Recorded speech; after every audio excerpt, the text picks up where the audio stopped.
Good evening বন্ধুরা, তোমরা সবাই কেমন আছো? অনেক দিন পরে আমি আবার ক্যামেরা অন করে তোমাদের সামনে এলাম।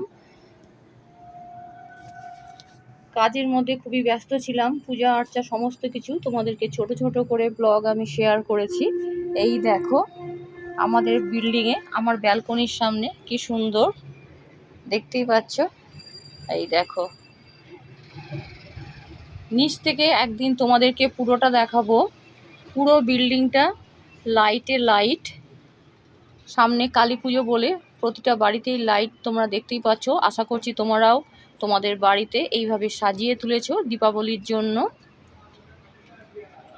এই দেখো ফোনটা একটু বাড়িয়ে তোমাদেরকে দেখাই বিল্ডিংটা। এই দেখো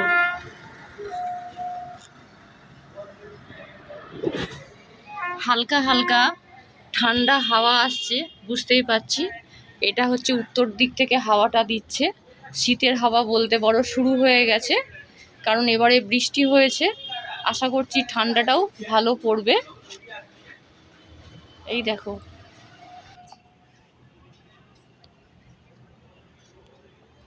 কেমন লাগছে তোমরা অবশ্যই কমেন্ট করে জানিও বন্ধুরা। আর তোমরা কারা কারা নিজেদের বাড়িতে দীপাবলিতে এইভাবে টুনি বাল্ব লাগাও অবশ্যই কমেন্ট করে জানিও। চলো এখনের মতন টাটা, এখন রান্নাঘরে যাব। চলো তোমাদেরকে একটু দেখিয়ে নিই। টাটা বললাম ঠিকই কথা, তার আগে একটু দেখিয়ে নিই এই রাত্রিবেলা আমি এখন কি মেনু করব ডিনারের জন্য। এই দেখো জানলা দিয়ে দেখা যাচ্ছে বিল্ডিংয়ের ওই দিকটাতেও বাল্বগুলো ঝুলছে। দেখো বন্ধুরা আমি পরোটা বেলছি, পরোটার মধ্যে দিয়েছি, এটা ময়দার পরোটা করব, অনেকদিন বাদে করছি। কালো জিরে দেখতেই পাচ্ছ, কালো জিরে জোয়ান দিয়েছি, আর ময়াম তো দিতেই লাগে, সাদা তেল লবণ সমস্ত কিছু দিয়ে ভালো করে মেখে এই দেখো ত্রিকোণ পরোটা বেলছি।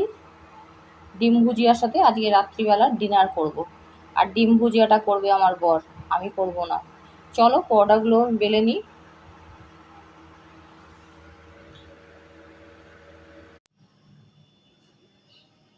হাই বন্ধুরা, তোমরা সবাই কেমন আছো? এখন তোমাদের সাথে আমি শেয়ার করলাম আমাদের বিল্ডিংটা টুনি লাইট দিয়ে কীরকম লাগছে। একদিন এর মধ্যেই নিচ থেকে দেখাবো টোটাল বিল্ডিংটা কেমন লাগছে। এই দেখো আমি এখন এসেছি রান্নাঘরে, তোমাদের সাথে শেয়ার করলাম।